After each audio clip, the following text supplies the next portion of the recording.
The 1974 Pontiac GTO was the last of its kind before the model was retired, and while it didn't have the same reputation as its predecessors, it still carried the muscle car spirit.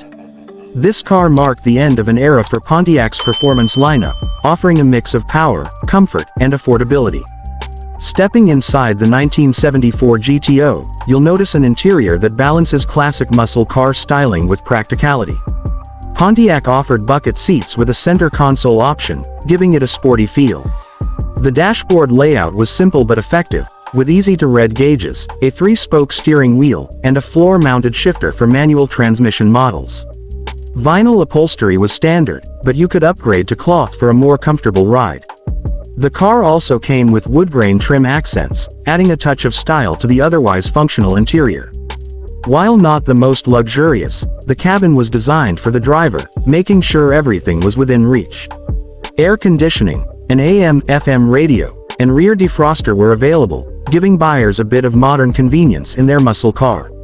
Under the hood, the 1974 GTO packed solid performance despite being caught in the emissions era. Instead of a big block engine like the earlier models, this GTO came with a 350 cubic inch V8 producing 200 horsepower with a 2-barrel carburetor or 250 horsepower with a 4-barrel.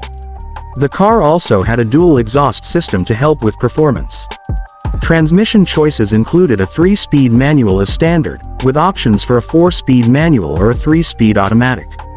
While the power numbers weren't as high as the GTOs of the 60s, this car still had strong low-end torque and a satisfying rumble. Pontiac also made sure the 1974 GTO could handle well for its time. It came with the Radial Tuned Suspension package, which improved cornering and ride quality compared to previous models. Power steering was available, making the car easier to handle, and front disc brakes came standard, giving it decent stopping power.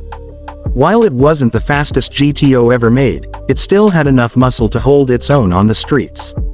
In terms of price, the 1974 Pontiac GTO was one of the more affordable muscle cars of its time. It started at around $3,200, which was a reasonable deal for a V8-powered coupe with performance upgrades. With optional features like air conditioning, rally wheels, and upgraded audio, the price could climb closer to $4,000. Compared to other muscle cars of the time, it was a solid deal, especially considering its mix of performance and everyday usability. The 1974 Pontiac GTO may not have had the same legendary status as its earlier counterparts, but it still carried the GTO badge with pride. It was a muscle car that adapted to the changing automotive landscape while still delivering solid performance and style. Whether you see it as an underrated classic or a sign of the times, there's no denying that the final A-body GTO left its mark. That's it for today's video on Engine Empire. If you enjoyed this breakdown, don't forget to like, comment, and subscribe for more classic car content. See you in the next one.